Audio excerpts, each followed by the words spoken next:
Introducing the newest podcast from the latest... Oh, man, I can't. Podcast. From the latest podcast. Your hosts, Kevin Lewis and Peter Williams. Wow, this really hurts my throat. One day in a world where my throat hurts.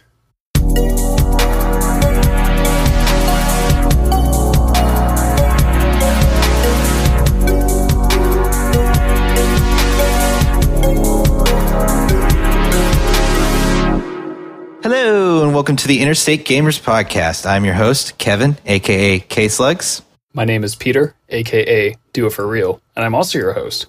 Well, welcome, everyone, to the 35th episode of the Interstate Gamers Podcast and the 28th game review, which is 2 games away, from the Big 30 after this one. When did you become such a big fan of counting? I feel like this is a recent development. You know, I just thought it would be good to let the viewers, the fans know, what, because it's not exactly, one game per episode. So I was like, well, they got to know what number game we're on. Plus, we're starting to get up there, man. We're at 28 now. 28? That's like not exactly my age, but kind of close. Close enough. But yeah, close to 30, which is kind of crazy if you think about it. Yeah. We've been doing this for a year and a half now. Yeah, more or less. Yeah. So we'll get to 100 maybe, hopefully someday. Oof. But that's maybe. Maybe, hopefully. But hope you've all been enjoying season 3 this far. Last episode, if you remember, we kind of weren't too kind to Ukulele. But in the end, I believe it received a pretty fair score. Wouldn't you say so? I agree. So, Peter, I've heard through the grapevine that we have a question from one of our avid fans. We do, and this is long overdue because our good friend, Jason, who we all know and love from the Majora's Mask episode, he sent me this question like months ago. Oh, no. And I was like, ooh, that's a really good question, but I totally forgot about it. So this time I made sure we're going to talk about it. Jason, I'm sorry it's taken us this long. And Jason asked us, what are our favorite arcade games? Kev, do you have an answer for our fine listener, Jason? That's a good question, Jason Derulo. What a reference. I want to say Rampage initially, because that game is like hella fun. I think it's on arcade. I think it's an arcade. It has to be an arcade game. Yeah. Yeah, but I played it on the computer, so if you count that. Otherwise, if you don't count that, right now I'm really enjoying at our local arcade the modern-day Cruis'n the USA implementation they have going on. I'm really hitting the NOS pretty well. I got the NOS down. I didn't even know that they had like a new version of that.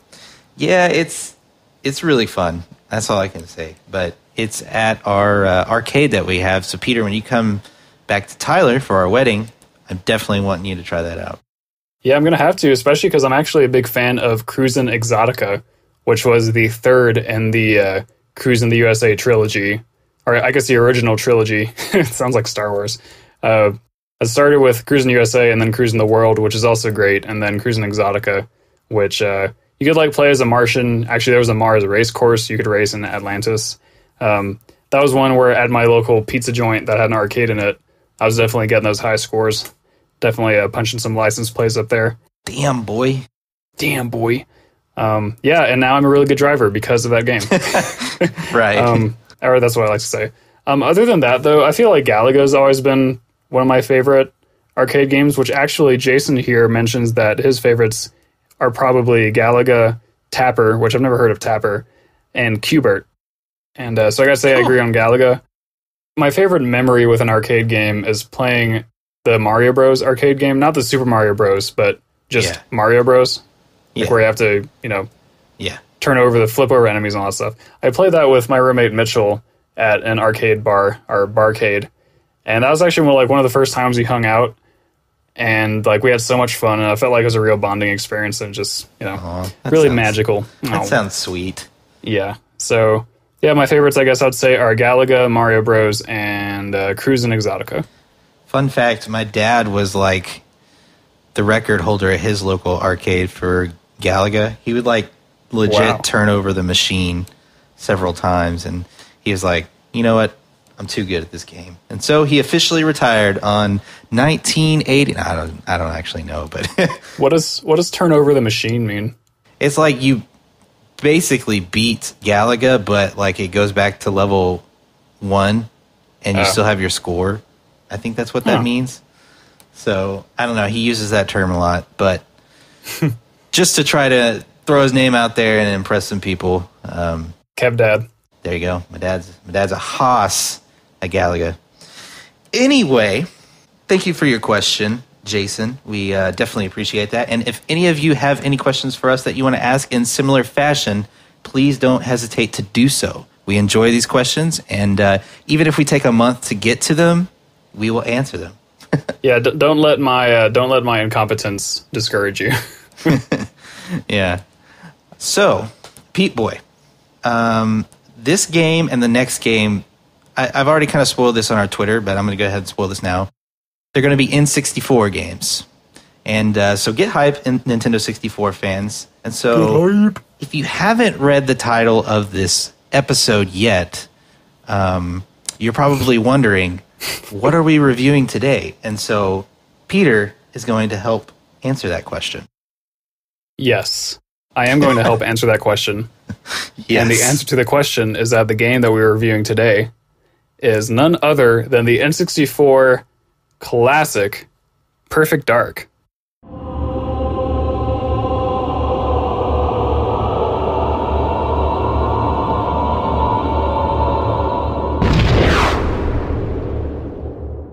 Yeah, obligatory. Yeah, man. Yeah. I remember when you played this game on stream. It was late at night after I did a stream, and this is the first time I'd ever seen it. You're like, oh, watch me play this dope-ass game. I don't know if that's how the conversation went, but it was probably something similar to that effect. And so I'm like, all right, I can dig it, because I was a pretty big Deal for Real fan back in the day. And yeah, it was really fun to watch. I was like, man, look at this guy just cruising around, just like killing everybody. Obviously, like when I played, I was like trying to do the same thing. I was like, dang, Peter's really good at this game. But yeah, it was really cool to watch you play that back in the day, and that's my first memory of the game. So I was excited to try this out when I found out we were going to review it. Yeah, and I was glad to convince you, or not really convince you, because I think you're always kind of open to the idea of reviewing it. But I've been a fan of this game for almost as long as I can remember. Grew up with it. I've been wanting to review it on the show since season 1, so I'm really happy that we're finally reviewing it. I definitely have nostalgia goggles, but I think you're going to be here to balance that out a little bit. Yeah. And you and I have talked a little bit before recording, so I know one or two of your opinions that I think are some good insight, and I definitely look forward to hearing the rest. As far as context goes, Perfect Dark is, of course, a Rare game that is the spiritual successor to GoldenEye 007. It started off being built on the same engine, although it ended up changing a lot as they developed it, I found out. It was released in 2000, so near the end of the N64's lifespan, and it sold really well and got a ton of critical acclaim. I still feel like it definitely lives in the shadow of GoldenEye, because, I feel like you could go to almost any person our age who played video games back in the day, and they, of course, know what GoldenEye is. Perfect Dark, it still sold a lot of units. It's got the player's choice name badge, recognition and all that stuff, but I still feel like it's kind of overlooked. So I definitely try to advocate for it as much as I can and spread the word. It was released in 2000 by your boys at Rare, of course. It was developed across 3 years, I read, and with a team that was 3 times the size of the GoldenEye team. Damn. But interesting factoid is that around sometime in 98, some of the key personnel left Rare and founded Free Radical Design, which became famous for their Time Splitters series of games. The first one came out in 2000 for the PS2, so the same year as Perfect Dark did. Wow. And Time Splitters is another first-person shooter game that got a lot of critical acclaim, actually, especially the second one. Yeah. So kind of interesting that split happened and they ended up making kind of similar games. Even some of the themes, Time Splitters is about time travel, but it's still kind of sci-fi-ish, which Perfect Dark is also. Yeah. Interesting stuff going on there. Yeah, I agree. I think you're right. It does get lost in GoldenEye's shadow a lot, which is weird for many reasons we're going to talk about later. But I think you'll see a lot of comparisons in this episode to GoldenEye. Yeah. So just kind of look out for that.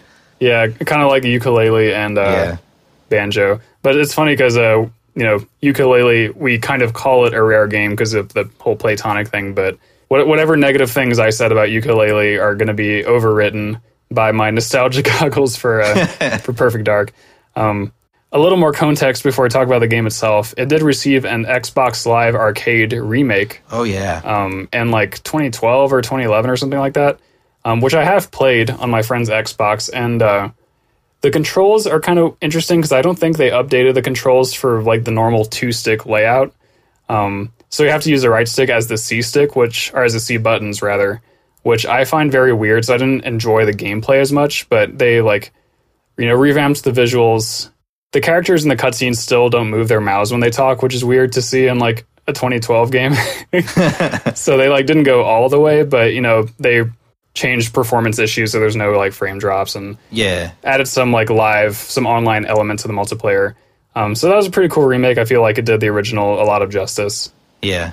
And just one more little fun fact about the game. There's a lot of trivia, so I had to try to pick and choose. Although this isn't trivia, this is very important. That you had to have the expansion pack to play like 75% of this game. Yeah. The entire campaign was only accessible via expansion pack because they just pushed the hardware beyond its limits, hence the expansion pack. But even then, they really pushed the limits of what they could do with everything. So very, very ambitious game. Right. It's interesting that you say that because we'll get into it later, but I wouldn't consider it the best looking N64 game. Like, there's a lot of games that I would consider they're a lot better. But I am excited to try out that Xbox remake at some point. I wasn't surprised that they didn't make the mouths move, but because it's just like a texture over their face. Yeah. But anyway, yeah, good breakdown of the game for us, Pete. In terms of the mechanics, we usually talk about this when we halfway through gameplay. So I thought we'd talk about it beforehand before we get into gameplay. So do you want to talk about that a little bit? Yeah. So for those of you who have played GoldenEye, which is probably going to be most of our audience, it's very, very similar with a lot of additions and new features and all that sort of stuff. So for anyone who hasn't played GoldenEye, I'm going to try to briefly explain how it controls, because the way it controls is very, very different from anything you play today. So I feel like it's kind of worth getting into that just a little bit. So the N64 controller, which anyone will tell you is very weirdly shaped. You have the left stick, and then you have the C buttons. That's basically another directional pad, but on the other side of the controller. It's on the right side, not the left side. So the way it works is that you use the control stick. It's kind of weird because you press forward to move forward and back to move backward. But then when you press left and right, you change the direction you're looking, like you pivot. You don't actually walk left or walk right.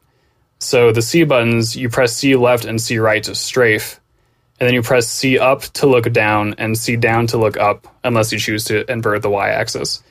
So basically there's a mix of duties between looking and moving as far as the C stick and the C buttons go. So it's kind of weird for a modern gamer to get accustomed to, I would assume.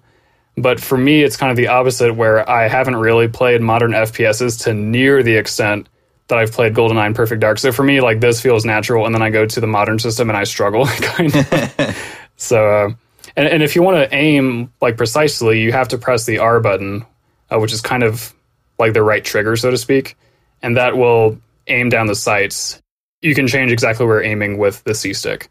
You have to come to a standstill to do that. You can't really precisely aim while you're moving, unless you're just really good at the strafing buttons and all that stuff, which is a skill you can develop, It's definitely restricted compared to modern games in terms of how it actually functions. Yeah, it's kind of funny that I'm kind of in between that, because nowadays everybody's like, oh, keyboard and mouse, especially for FPS games. And I'm like, no, I can't do that. But maybe an Xbox controller with 2 joysticks, I'm pretty good with that. Yeah. But the 64, it was, these controls I felt were, pretty good, pretty natural. I really like strafing once I figured out how to utilize it really well. Strafing is awesome. It really helps coming around corners in this game. Mm-hmm. But anyway, yeah. Well, without further ado, why don't we get into the gameplay? Because we're pretty much there. I guess I'll start. And I'll start by saying I think this game holds up pretty well in terms of gameplay. The mechanics, like I just mentioned, they're actually done quite well once you finally get used to them. And I found them much better and easier to use than GoldenEye. At least I was able to easily, pick them up versus GoldenEye. Like, I tried GoldenEye maybe a couple years back, and I was like, these controls are weird. But maybe it's because I wasn't used to the 64 yet. I don't know. Yeah. But I found it seemed pretty all right, and I had a lot of fun just maneuvering around once I finally figured out what I was doing. I think the biggest complaint I have about the game was that I was always confused on what to do in terms of, the objectives. And I know there's a description that tells you the objective, but it's never detailed enough to where you know exactly what to do or what to look for. So from a first-time player's perspective, there's a lot of just walking around aimlessly. And I think when you learn and know where to go and what to do, the game becomes infinitely more fun because the game plays really well. It's just like most of the parts I didn't have fun with were just walking around aimlessly, like I said. And it was just kind of like, what do I do? It would always be like, okay, I understand I have to go do this thing. And I know where this thing is, but I don't know how to like either blow this thing up or I don't know how to, scan it. I didn't know that I was supposed to scan it with a tool that I had or something along those lines. Yeah. Not exactly that, but it never really directly tells you how you're supposed to do those things. Yeah, and it makes me wonder, too, like, how much of that was intentional. Yeah. Because I think what almost might be better would be for them to tell you exactly what to do, but not exactly where to do it. Yeah, like, that would be better. That's a perspective that I'm totally missing because not only have I been playing this game for, like, a decade and a half at least, even back then, as a kid, I was always looking up game facts for this. I kind of wish I could wipe my memory and just see what the information was like. Because, I think I mentioned this to you over text, but this has got to be, like, the most information-dense game that Rare had made up until this point. Right. Everything else was pretty... I mean, it had GoldenEye, but GoldenEye wasn't quite as detail-oriented as this game is in terms of, like, objectives and different ways you can do things and all that stuff. Yeah. I think that's one area they really tried to expound in with this game. For the most part, it made the game more unique and fun. It's just that in very certain situations, especially like the second half of the game, it was more of just like, what am I doing exactly? One time I ran past the president because I didn't know it was the president, and he had his back to me. He said, "What are you doing, young lady?" I thought it was just some NPC talking to me, and I just ran past him, and he's just like, "Get her!" And so I failed the mission because the president didn't know. I didn't stop and talk to the president. And so it's just kind of things, random tidbits like that I'll fail the mission because I wasn't sure exactly how to do something. Or I didn't know, and a lot of times I fail the mission because I go into a room that I don't know that I'm not supposed to go into. Like, I'm just kind of exploring the level and I'm just going through rooms because there's a lot of rooms in this game. Like, you just go through door after door, and I'll fail the mission because I walk in and like they're like, "Oh, you're not supposed to get seen." I was like, "Well, how am I supposed to know what's on the other side of the door?" Yeah, and it's like, how come 99% of guards can see me and all I do is just shoot them and then I'm fine? Yeah. Versus this guard who like somehow has the power to make me fail the mission. Yeah, exactly. Yeah. So it's random things like that. But like I said, once you know what to do, and I think from your perspective, it gets infinitely more fun because you can just go to that objective that you want to do. And I really like the run and gun style of this game. It feels really cool. Like, I like it. Yeah. Despite it being kind of laggy, the game is kind of laggy, and I think it runs at like 15 FPS or something like that. And then if you want to do high resolution, it's like 12. That's from Z-Boy, is what he was telling me. But it probably, like, the frame rate probably hovers around like 20 to 25 on a good section, and then like if there's a bunch of explosions going on, it's going to drop a lot. But we can talk about that in visuals. Yeah. In terms of the objectives and stuff, I do want to point out one cool thing about this game that also GoldenEye did, so it's nothing new, is how on higher difficulties, not only does the gameplay get harder in terms of like enemies doing more damage to you and being more accurate and them taking more shots and all this sort of stuff, but also the game will add more objectives. And sometimes the mission will change radically based on what difficulty you're doing. There's at least one instance of this pretty early on in the game where you have to rescue a negotiator who is about to get shot by these thugs, basically. But on the highest difficulty, you are the negotiator, so all of a sudden you're like, oh shit, like, do I have a weapon? And then it turns out you do. It's like a stealthy weapon, then you kill them. It's just really cool, like, that attention to detail and, like, their willingness to kind of turn things on their head every so often just to keep things fresh. Yeah, I put that in content because I was like, oh, it's like extra levels, yada, yada. But, yeah, I really agree. I really liked that, even though I only played on Agent. But I still enjoyed Agent. Yeah. It might have been easy at times, but that's okay. I think without auto-aim, I probably wouldn't have enjoyed this game so much. So I'm very grateful that they have auto-aim and how well auto-aimed worked. Sometimes it didn't always work, but it worked well enough to where, in general, I was able to rely on it. Yeah. I don't use auto-aim because I'm an elite hacker. Dang. And, look at that. Actually, I was telling you, what's cool is that there's all these different customization options in the controls and the HUD and all this stuff. But in the HUD, there's an option to like turn off all of the targeting reticles. Yeah. And so I was like, you know what? I've never really been brave enough to try this. So I turned it off and I was like, oh, this game suddenly got a lot harder. Like, which is cool because, you know, I've been playing the game for so long, but like I've never had the balls to do this. And then I did it. And I was like, oh, this is cool. Like, this is a new challenge. And the game presents a lot of opportunities for you to do that, for you to challenge yourself. Yeah, I found, like, trying to aim myself, if there would be, like, too much lag or, like, too much resistance in, like, the aiming. So I was like, I'll just use auto-aim. But it made it, like, really fun to, like, just, like, run and gun. And I was like, man, this would be fun to speedrun. I feel like that game would be really fun to speedrun. Some of the AI was very finicky and sporadic. Like, they'll just kind of like spaz out in whichever direction they it's like they didn't know how to go from point A to point B very well. So I think they didn't do so well on their algorithms for that, and you can kind of tell because the enemies prefer not to move, and you can tell. They're just like, I'd rather just stay here.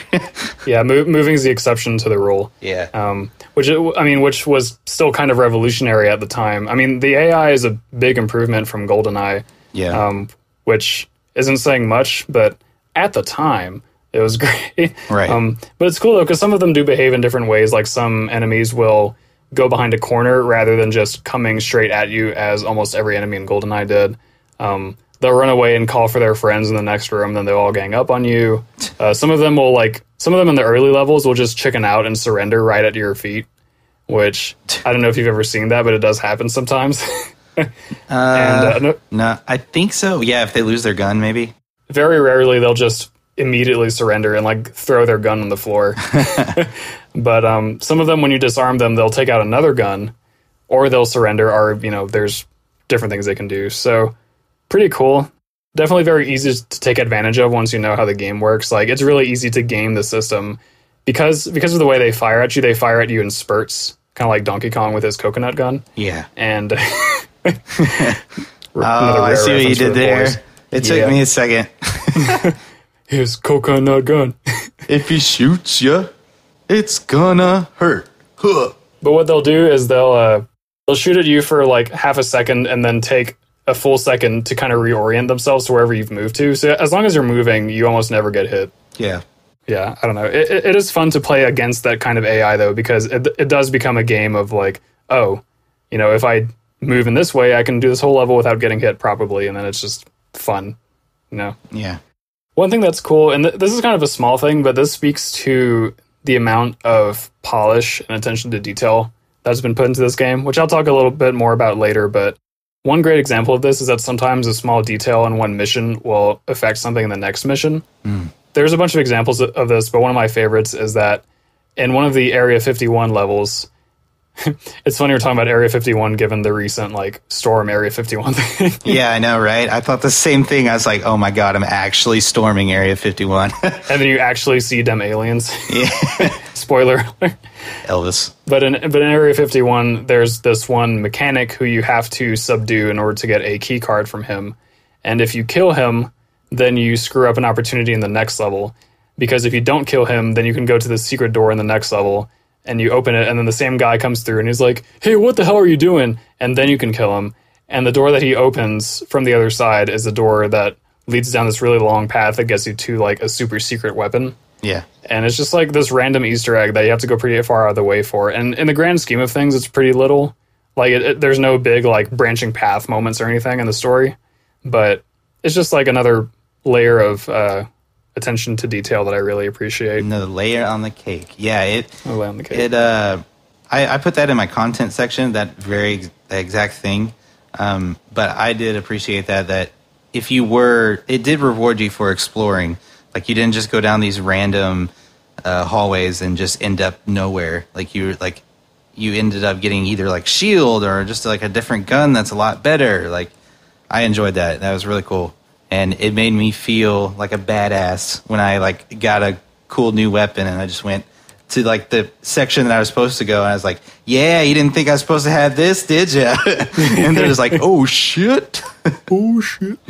And speaking of that, actually, speaking of exploration, there is a huge, I guess you could call it a hub world. It's not really a hub world, but it's sort of the setting of the game. So your character, well, shit, we haven't said the name of the character. Her name is Joanna Dark, by the way. And she works for the Carrington Institute. And you start off the game in the Carrington Institute, and there's a little computer that you use to access your missions and stuff. Or you can just press pause, and it'll come up. Don't pause, press play. Shouts to Rocket League. But you can explore this large area that's your workplace, basically. And there's a bunch of employees you can talk to. And there's, like, 3 different tutorials. There's one for movement, one for, like, using items and gadgets. And then another one is a firing range, which is actually super fun and, like, a whole new challenge in and of itself. If you haven't gone to the firing range, I'd actually suggest trying it because it's just pretty cool. And actually quite difficult. But there's just this whole area that's huge, and you just go around and explore, and you can talk. I mean, there's not a whole lot to do aside from the things I just mentioned, but it definitely adds to that sense of, like, atmosphere and exploration. And it's really cool that there's so much more to the game than just a main menu. Right. You know? I agree. I wanted to try out some of those tutorials, but I was like, I'm already pretty badass at this game.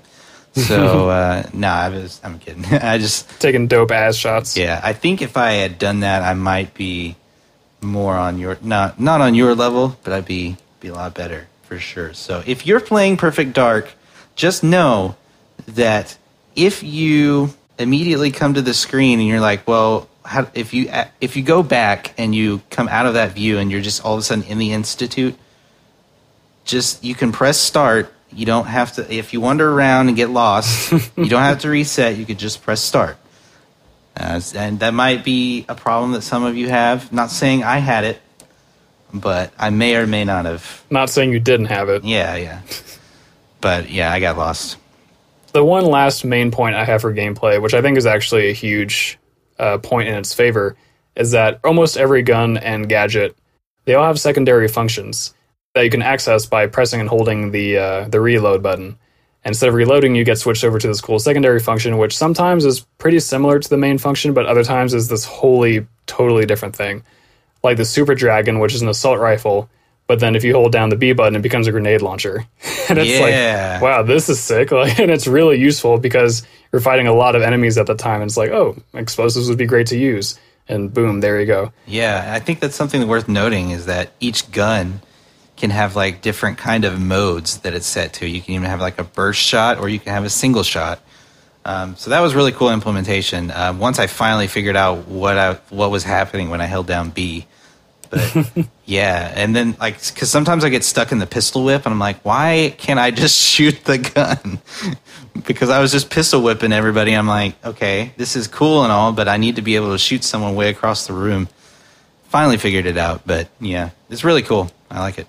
Yeah, and another great implementation of it is that if you don't want to permanently switch to the other mode and you just want to like fire one shot in the secondary mode, you can just hold B, and then while you're holding B, press the trigger, and it'll just do like one instance of whatever the secondary function is.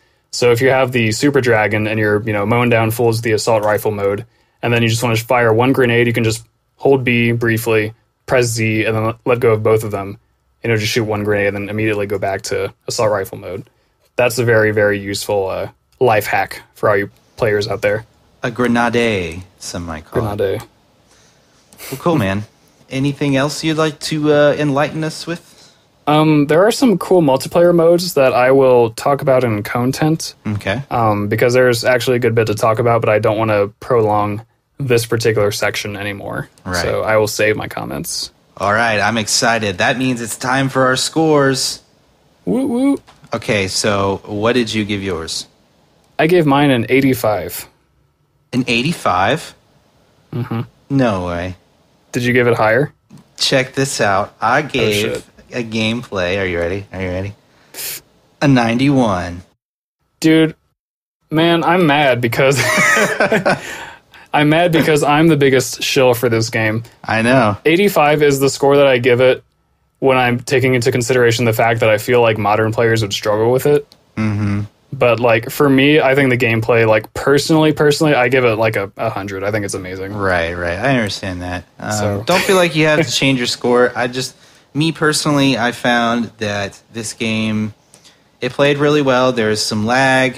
Definitely the lack of proper information, I would say, really hurt it for me. But at the same time, I had a lot of fun just cruising through the level, running and gunning. I would say if it weren't for all of the confusion, I would have given it even higher than this. But like I said, it was really fun. It felt like a classic game to me. And you know what? You and I are... I'd venture to say that we are classic gamers, so we might like this a little bit more than most. Some people, especially modern day gamers, probably wouldn't like this. They would say this game's shitty, but I think it's really fun. It doesn't have to be the most mechanically sound game because it's an old game, and FPS shooters were hard to make back then. So that's kind of the reasoning for my score. I wanted to explain a little bit. Yeah. One last thing I want to say before I get to visuals is that you're mentioning the run and gun aspect and how you really enjoy that. But I do want to emphasize that on higher difficulties and or just depending on your play style, it also favors a more stealth approach. Mm-hmm. So and again, especially on the higher difficulties when like you can get killed in a second if you're not a boss like I am. Right. You know? So if for anyone listening, if you're like, oh, I prefer stealth. Stealth approaches. You can definitely do that. Yeah, I was horrible with the sniper rifle, but I liked going like around corners, like peeking around corners with the C buttons. That was really cool. Yeah. So I'd utilize that a little bit. It was really fun. It really felt like a classic shooter game. Classic. And so that's what I really enjoyed about it. It was done really well from that perspective.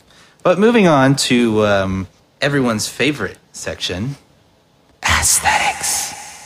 I had a little bit of girth to that one. We'll start out with visuals. Pete Boy, why don't you kick us off? Absolutely, my man. So, visuals. At the time, very technically impressive. Yeah. But definitely doesn't hold up very well today. I would say this is the weakest part of the game in terms of holding up. There are some cool things like dynamic lighting, which was pretty new for the time, where you can shoot out light fixtures and then the area goes dark. And gunshots and explosions will light up the surrounding area. And there's some cool stuff like that, which is pretty much like second nature now, of course. But yeah, it did a bunch of cool stuff at the time. High-res mode is kind of stupid because it makes the textures marginally more high-res, and it just slows down the frame rate by like 5 frames a second consistently. So it's like totally not worth it. If you're playing this game, do not play in high-res mode. It is not worth it. Frame rate can suffer, like we talked about earlier. I would guesstimate it probably runs at like 25-ish average. Sometimes it can run a lot higher if there's like nothing around and you're looking at really simple geometry. But in more demanding situations, it can easily go to like 15 for a few seconds. It's not really game lag necessarily, but it is frame rate dropping, and that does make it a lot harder to be precise with your stuff. Mm-hmm. Yeah, everything that I read online said it was consistently below at 20 or below, so that's kind of unfortunate, but it didn't really feel like it at times, especially when some of the smoother parts of the game you're like, okay, if this is 20, man, like this feels pretty all right.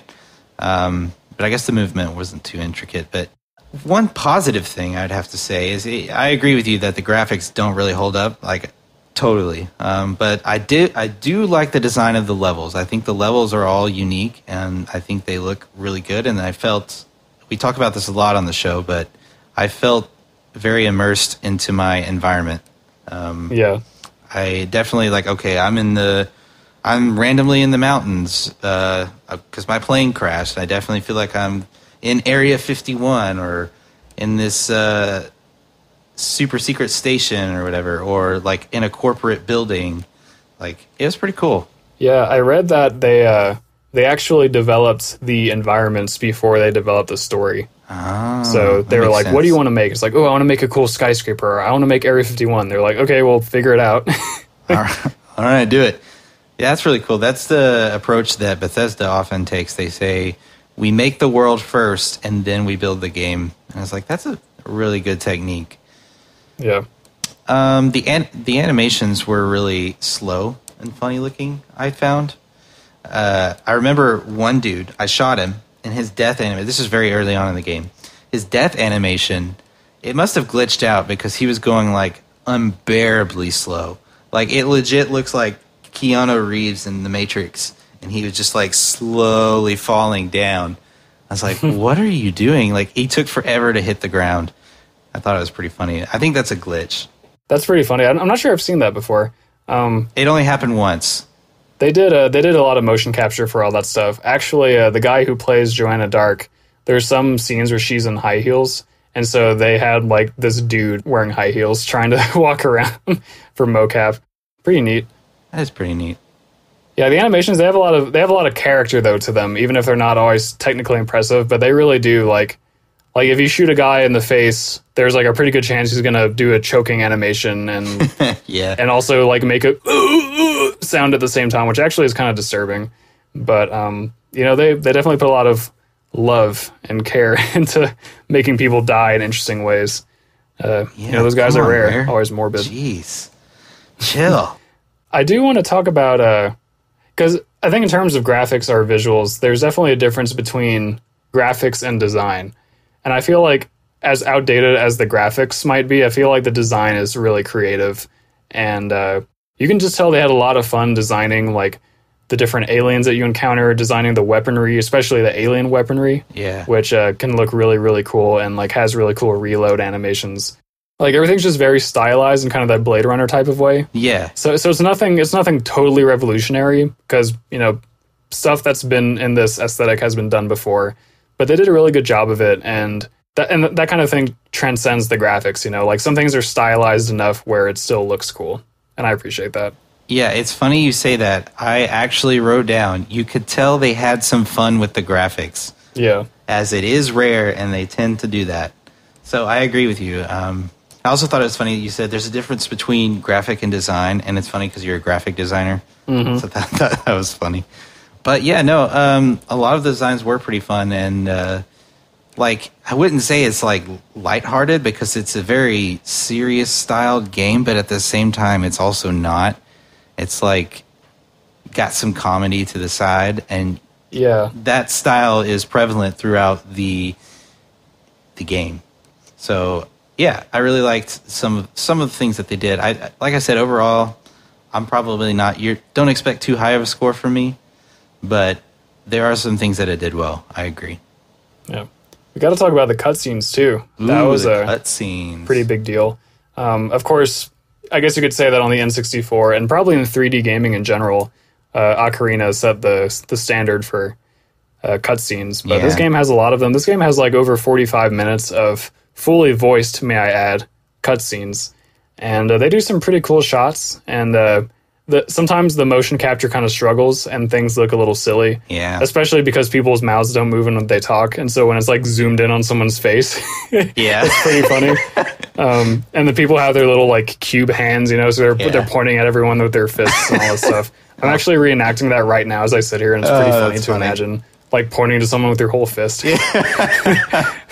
But no. But it's really cool. Like you said earlier, they had a lot of fun with the graphics. They had fun with everything in this game, I think.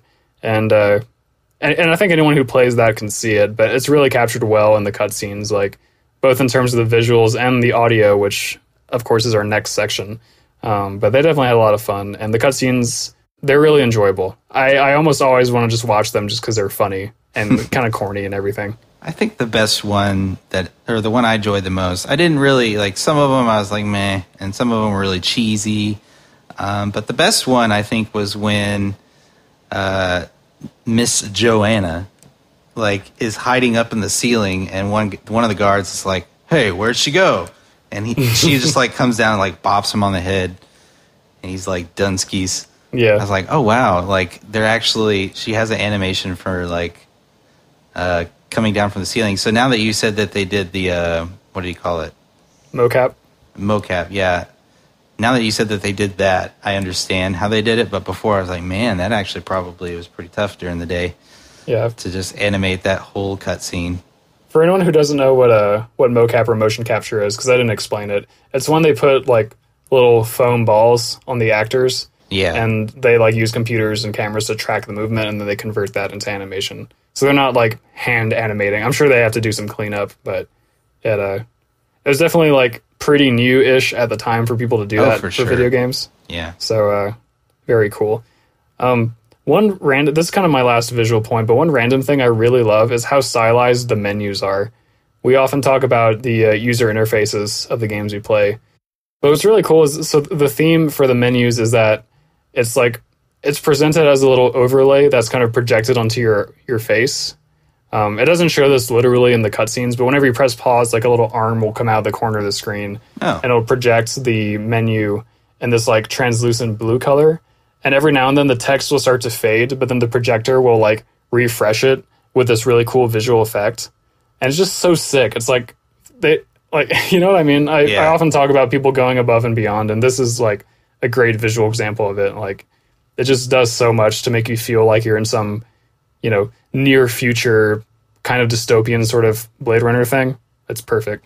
I kind of wish, and several times I had this expectation, and maybe it's just because of other games that I've played that do this, but the weapon wheel, I don't know how else to say that, but the weapon wheel, it's not a wheel either. Like a diamond. The weapon selection menu, it doesn't pause the game, so you can get #wrecked when you're trying to see which gun you want to switch to. So that kind of sucked in that I would sometimes expect that to pause. This is not super relevant to visuals, but, like, I had to, like, you know, I'm like, oh, I need to switch to this thing, or I need to switch off of this X-ray vision that it accidentally triggered.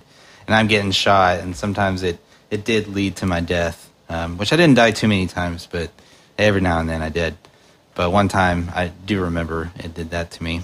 Well, you can also access the menus from the pause screen, which does, in fact, pause the game. So there is an option to do that. Right. It's just not as fast to execute. Right, so that pauses the game, but you're not able to change your weapon, right?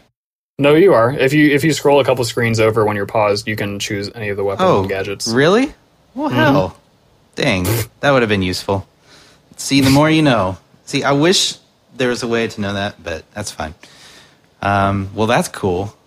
I might have to try that now. Yeah, well, it's kind of like how it worked in GoldenEye. So for anyone who's played that, it's the same thing. You just scroll, you pause, and then there's, like, sub-pause screens on the left and right. I didn't see it. I don't know how I missed it. I know there's options and objective. Anyway, not to get too much into that. My point is moot now. Although I kind of still wish that when you held A, it would pause. It would be cool, yeah. It would be cool functionality, but apparently you could just pause the game and do that. So, do you have anything else on visuals? I think we've talked about it pretty. Yeah, I'm spent on the visuals. Well, I'll give my score first, and Peter, you might not like this one as much as the last one, but I gave it a 73. 73? What the fuck, now, man? listen. Cancel the podcast. Delete the VOD. Listen, I said while 73 might not seem like a bad score, it might seem like a bad score. It's really not. We've just rated some really reputable games. So getting a 70 has somehow gotten a negative stigma, and I don't think it's a very impressive-looking game, and it definitely hasn't aged well. It's got some things going for it, but I think overall it's just very meh visually. And I know I did a lot of things back in the day, so I try to take all that into consideration, but I still think a 73 is a very valid score. I could not justify anything really too high for this game. Yeah, I feel similarly, but I gave it an 85 instead. Okay. I think, like, the back in the day rating for this would have been like a 95 probably. I think you just adjusted more for the current day than I did. Yeah. But yeah, I really appreciate, for me, like, I really appreciate all of the little visual touches that go in there. So I also wanted to like take that into account because there's a lot of polish in it. Yeah. And I appreciate that polish, as you know. Yeah. Well, cool. I think our scores were balanced out there then, just to give a pretty fair score. Now time for audio. So, Audio. me. Let's go. I'll do it. I think, so I like my dialogue, or my sound bites, right? Right. And so I really like the sound bites from this game. In true Rare fashion, I thought they were fun and silly, and sometimes they were serious. And a lot of times really cheesy, like when somebody would scream when being shot. They'd be like, ah! Yeah. And Chris would like just crack up every time he heard that. Like, because I have to play it in his room because he took my CRT into his room, and so now I have to play my 64 in there. What a drag.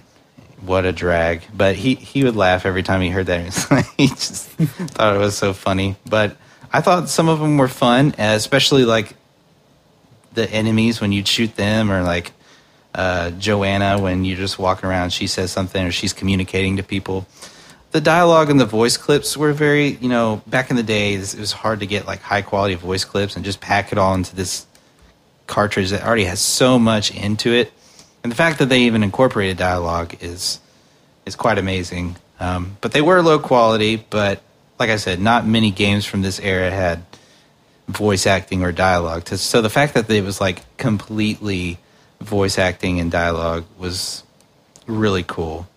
Yeah. And lastly, to expound on that, it was really hard to make out what they were saying at times.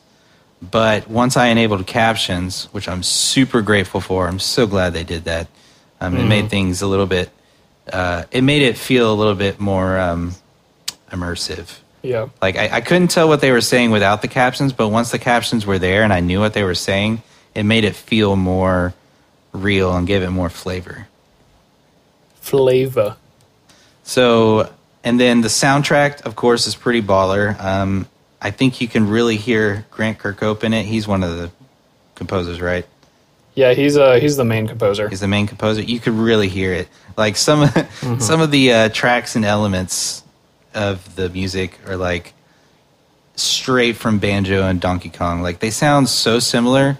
And I'm kind of, Grant's a really good composer and all, but I feel like he needs like a little bit more variety to his music because it's like the same style every single time.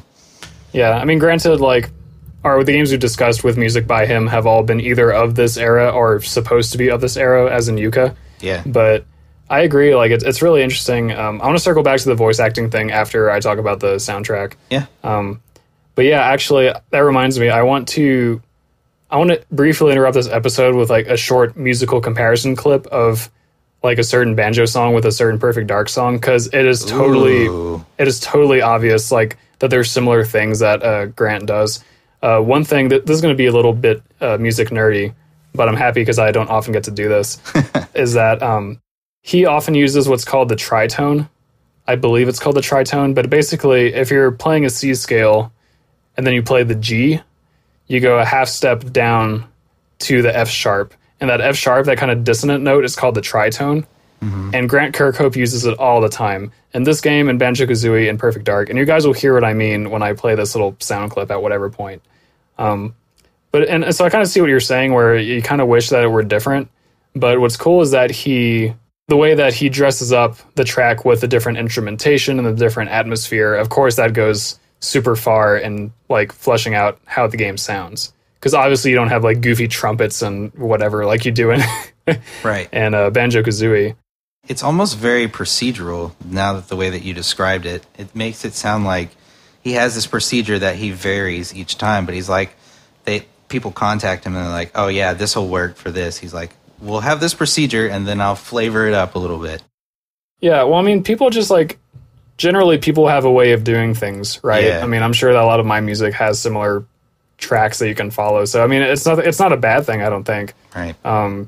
Like, I don't mean what I said to be a criticism, or it's neither good nor bad. It's just a thing that is. Right. And it's just interesting to compare this game to such a different game being Banjo, and then there being such similarities in the music that you can find once you're listening for it.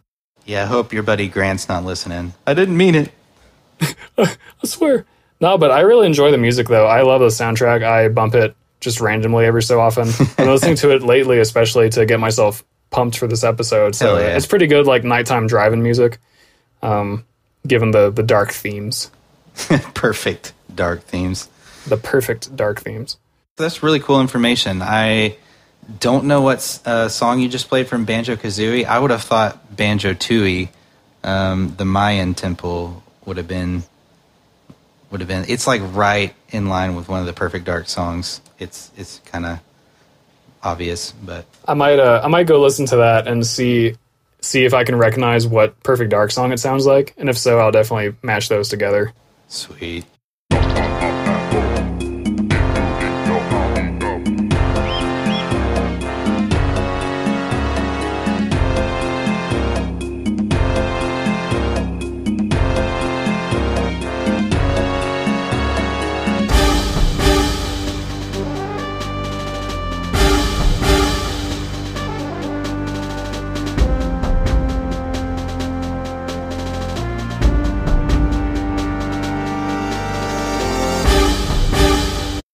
But anyway, you were going to talk about the voice acting and dialogue and stuff like that? Yes, I was. I love the voice acting. I think, well, some of the voice actors aren't good, but they're amusing. Yeah. And then others are actually good.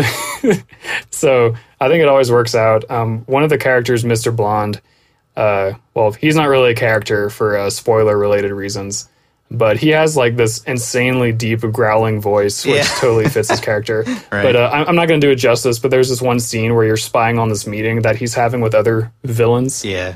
Basically, this person's saying, oh, we have a backup plan, don't worry. And Mr. Blonde is threatening them, saying, like, you better make sure your backup plan works. But the way he says it, I have this memorized. I just need to think about it for a second. It's like, we believe that anything which does not work correctly should be destroyed. Consider that as you follow your backup plans. And like, but like, I didn't do it justice at all. But like, it's so deep and like, it's so bassy. Like when you're wearing headphones or just listening on a good system, it's like, yeah, and it's like so awesome and threatening, and I love it. Yeah. But on the flip side of that, the guards are just so silly with their voice bits. But some of them I just quote randomly all the time, and I have been for years without necessarily realizing it. But oftentimes their guns will get jammed. And one of the voice clips for their guns getting jammed is, God damn it! Like exactly like that. And then another favorite of mine, also from the gun jamming, is, I don't believe it! I like, what the? Like you just turn you just turn the corner and you both like see each other and you do like the Spider-Man thing and they're like, what the? And I just always envisioned Chris just like, he used to say that. He's like, what the? It just in the same tone. It's kind of funny. Yeah. And I love every now and then they'll use some foul language, which I'm sure they had to convince Nintendo was a good idea. But because you're a female character, sometimes when you kill them, they'll be like, you bitch! And you bitch! You bitch. I could go on all day, so I'll just keep it to one more. But one of my other favorites is they have a selection of voice clips for when you shoot past, like when you shoot a bullet past them and you get their attention that way. Yeah. Before they actually see you, they have some voice clips they'll say for that situation. And my favorite one is, I heard a noise.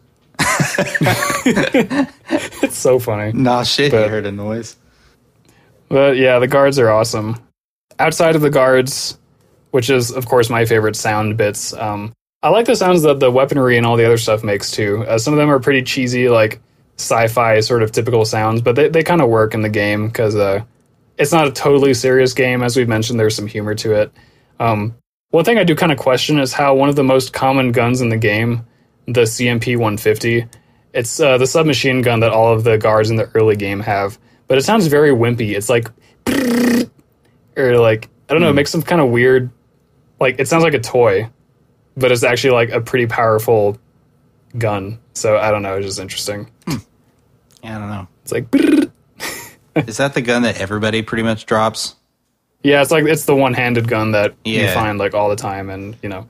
I like that gun. Yeah, I like it too. It's funny because so it's called the CMP 150, but because of the font, I thought it was called the CMP ISO for a long time. So I'd call it the Campiso. So I still call it the Campiso. That's pretty funny. Oh, man. Well, I'm about spent on audio. What about you? I am too. I can give it a score. My score is a 95. 95, nice. That's pretty high. I gave it an 84. I thought it was a pretty solid game. 84 is pretty good. It's definitely a middle of the road for me right now in terms of audio. But I say middle of the road. It's of all the games we've rated, it's about in the middle in terms of my audio ratings. You drive on very good roads. Right, exactly. So, yeah, I think ours balance out to probably somewhere in a 90. I really love the audio. I feel like it's the part of the game that has probably aged the best because, I mean, like fun sounds never really go out of style, I don't think. Of course, the quality of the voice clips is a different thing, but it always makes me laugh to hear all the silly audio, and some of the serious voice acting is good too, and I don't know, I just really enjoy it. And the music, I think the music's great. So. Yeah. All that stuff. From a rare game from this era, you can definitely expect some good audio. I don't know why I keep saying audio so explicitly, but, that's what I'm doing. Audio. Moving on to the content. Content. So, I would say that there's a ton of content for a game of this nature. Mm-hmm. You could play, like, different objectives that's what you said earlier. So you can play different objectives as you increase the difficulty, and I thought I would put that in content because it's extra content. Like, I don't know, that's why I put it there. But I thought that was really neat. So I guess that kind of means there's a different outcome, not necessarily from the whole plot overall, but you're going to see a different bit of the storyline, which means perhaps maybe an extra cutscene. Well, most definitely a cutscene. But I thought that was really cool. I liked all the different weapons you can utilize in the game, and even some of the tools. You don't have to use them, but you can use them. And there are different tools for each mission. So I thought that was really cool. Obviously, you can explore the facility when you start the game. You could just kind of roam. You don't have to go directly into the game. There's some extra content there. That's really cool. There's a co-op mode. There's basically the training mode.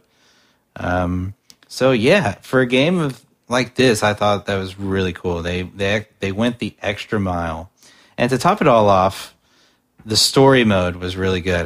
Despite it being cheesy at sometimes, I'd have to say it was one of the better storylines from the 64 era that I've played. So I love all the characters in the game. I thought they were really good. So yeah. Yeah, I agree, man. The story gets more convoluted over time. There's always a bunch of like new big reveals that are coming in. Actually, I kind of wanted to say this earlier. You were talking about how some of the later missions in the game you found were more confusing as far as direction goes. Yeah. So I feel like as the story gets confusing, so do the missions. Yeah. Just by a coincidence. Yeah. But I think it's fun. And actually, there are parts of the facility you can go to where certain computers will have information that kind of recaps all of the major characters, the different races of aliens you play as or with or against in the game. And also it summarizes the whole dang story, which actually is a pretty good, like, solid read for a few minutes. Yeah. I went back to read it. And so, yeah, the game really does take pride in the story, and I appreciate that. Of course, the cutscenes are a huge part of that, as we discussed. As far as the length of the game goes, it's about 8 hours, according to howlongtobeat.com. Please sponsor us. I love you. Very useful for time management for this podcast. 8-hour campaign if you're like just probably playing it like one shot, so you're playing on agent mode. So actually, have you beaten the game? I'm real close. So I would say 8 hours is pretty accurate. Somebody could beat it. I probably won't hit around that time, but it's definitely really close. Yeah. But that's just for the main campaign. There's a whole lot of other content in the game that we haven't even talked about yet. Right. Before I get into that, I do want to mention briefly, because this is related to the single player mode, but just like in GoldenEye, the game encourages you to speedrun individual levels at certain difficulties in order to unlock cheats.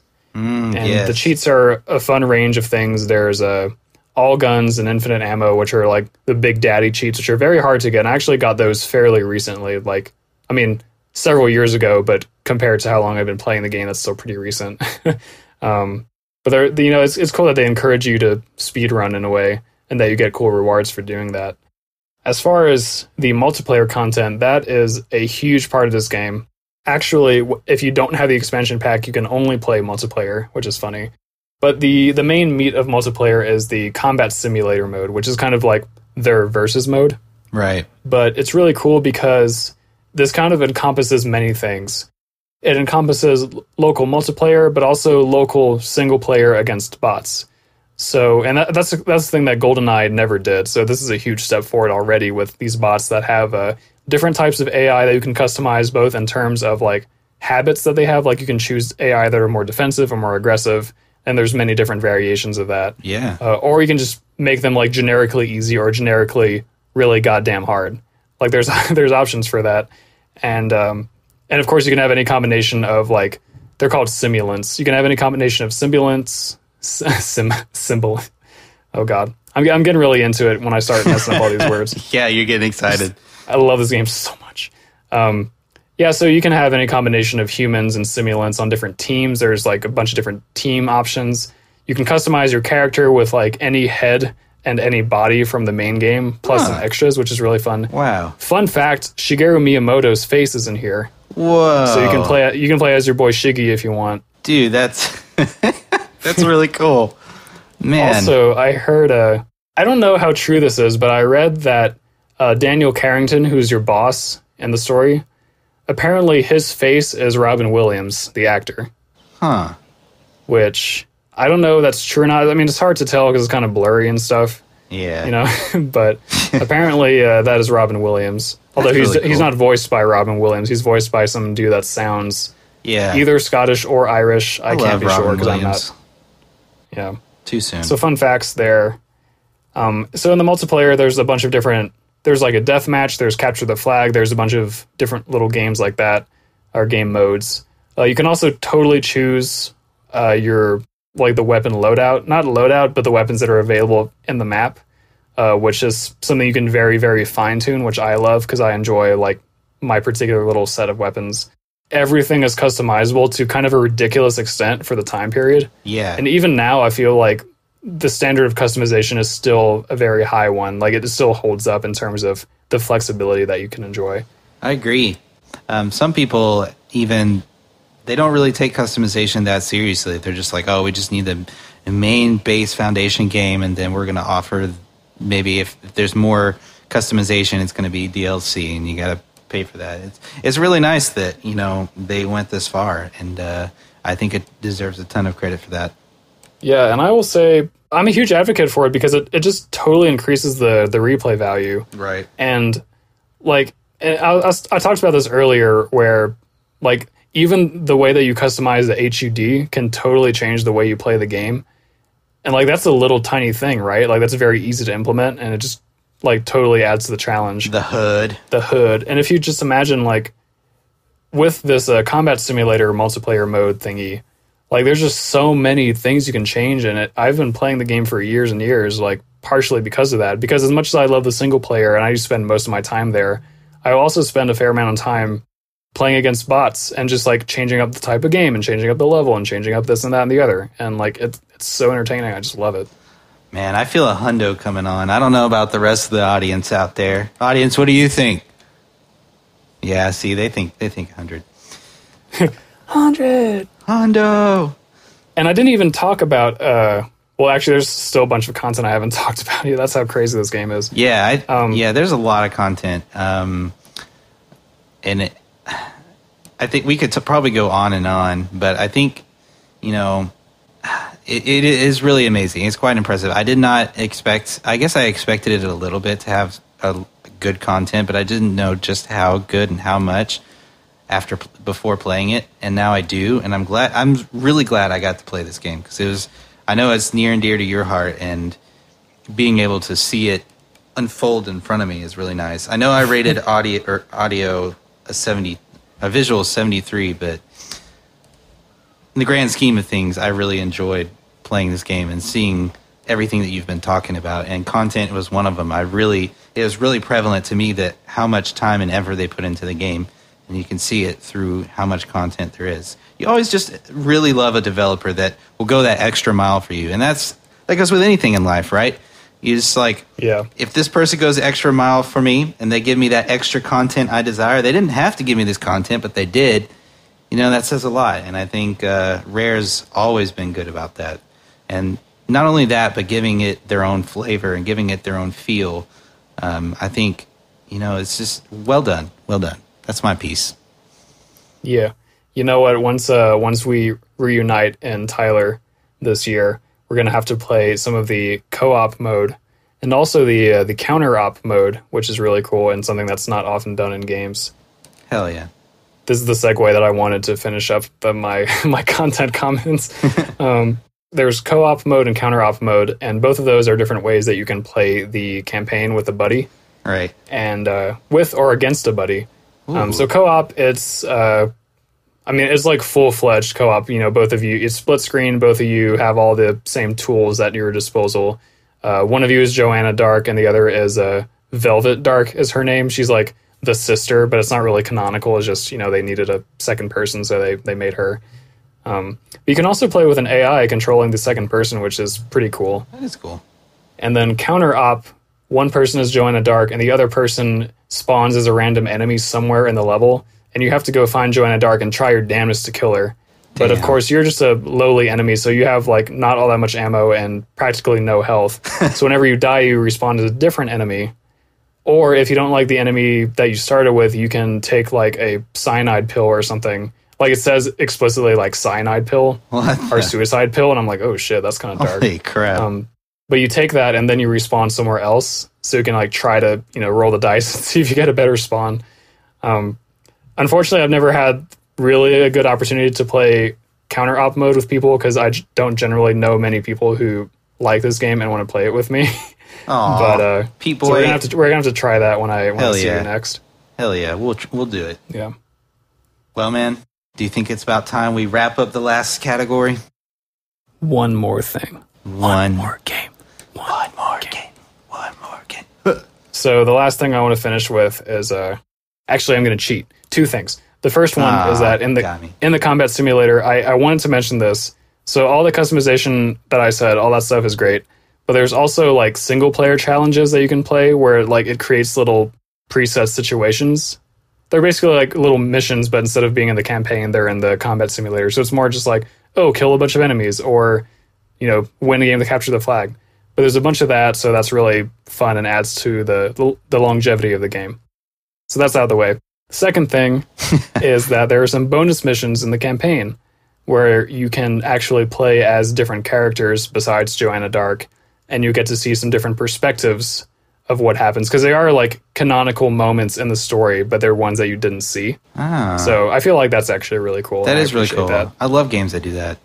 Yeah. Damn. Yeah, you get to play as Elvis trying to... Oh, shit.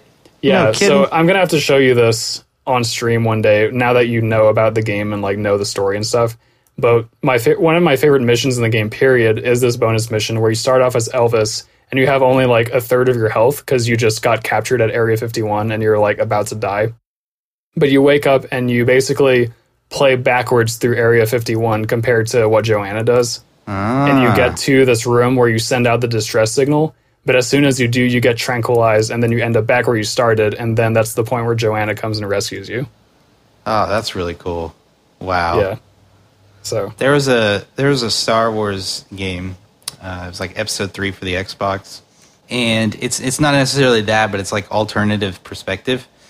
It's you succeed as Anakin in killing Obi-Wan, so then Anakin kills the Emperor and becomes he doesn't become Darth Vader, he just becomes the guy, evil guy. And it's it was an interesting alternative perspective.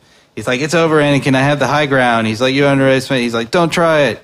And so then he jumps and he actually slices, Obi-Wan in half. So it's all right, kind of cool. Yeah. But yeah, it's kind of like that. I really like the alternative perspectives or stuff like that. Yeah, I agree, man. Well, let us know. Is the audience right? Did you, in fact, what's the score? What's the score, Pete? We got to know. Well, now I wish it was 100.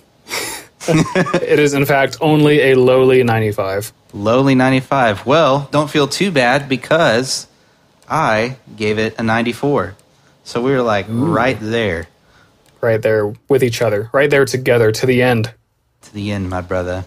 So now it's time for that number crunching, so we'll be right back. Hello, ladies and gentleworms.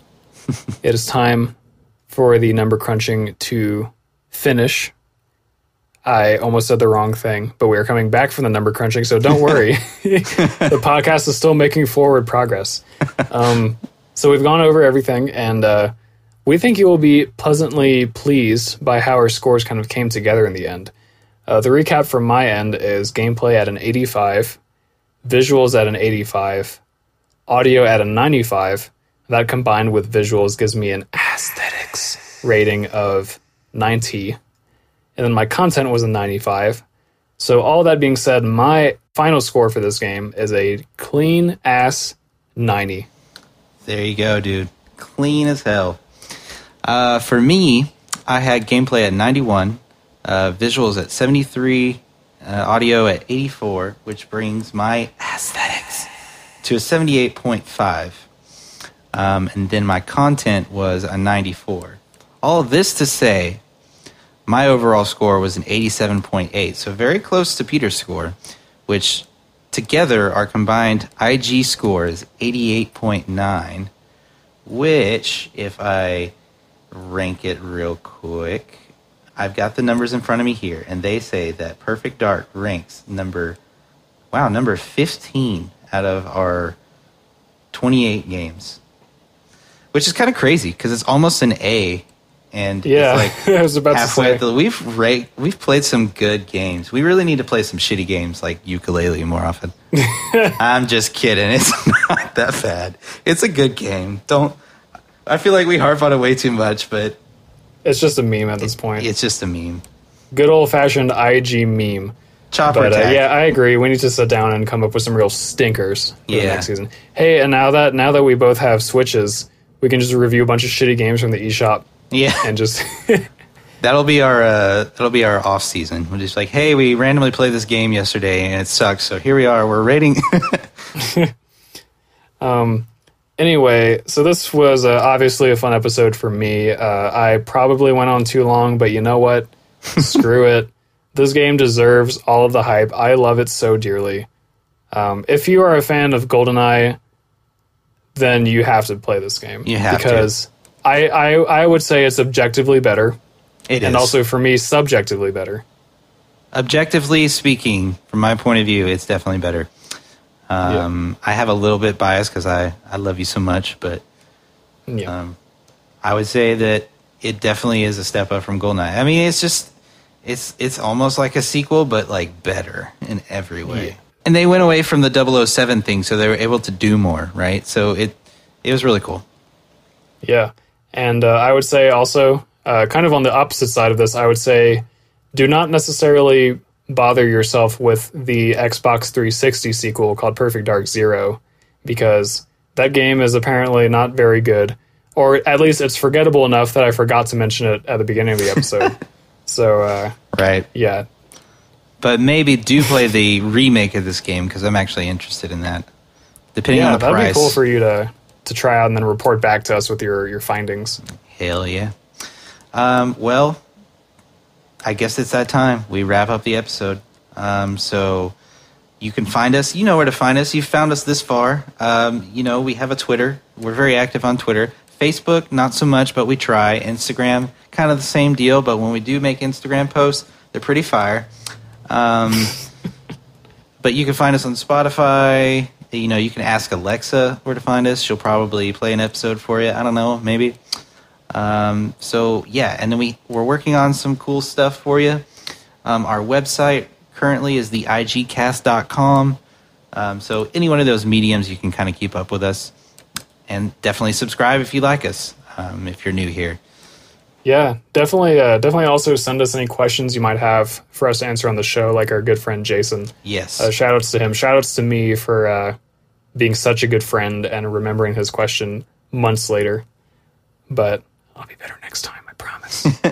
And on that note, give us a review. Let us know how we're doing. If we forget to answer your questions, don't be afraid to be like, hey, that Pete Boy guy is an asshole, but that Kevin guy, he knows what's up. Yeah. Don't be afraid to say that. Don't be afraid to let us know. I'm just kidding. It's the other way around. No, I know. I'm definitely the asshole of the two of us. No, it's all good. So, patrons, thank you so much for your supports. We've definitely appreciated it. You've enabled us to even be here and to do this. So we definitely appreciate you guys, all the homies. I'll list them out real quick. My beautiful fiance, soon-to-be wife, Katie Davis, Mallory Sutton, Ryan Everett, Seth Webb, Simon Webb, and our boy Z-Link, Christopher. Z-Link. Shout-outs to you guys. By the way, our friend Z-Link, he recently filed a complaint about how much he advertises for us with no gain to him. And I say, quite the contrary, my friend Z-Link Chris, if that is your real name. Because, listen, I plug your ass sometimes on the show, and I will be recognized for my efforts. Ooh. Don't let people don't let people say, oh, I see what you naughty boy. Oh, no. Never say I never did nothing for you, because I plug your ass on the show. And with that, we don't even need an intro. Watch Z-Link Gaming on YouTube. Follow him on Twitch. He makes some cool shit, and I really love him. Enough to plug his ass on the show. Yeah, I love him enough to room with him. Yeah. Anyway, yeah, thanks to all you guys. This was fun. What an episode. This is a good episode. And until next time, until a very good episode next time. Love you too. Love you too, guys.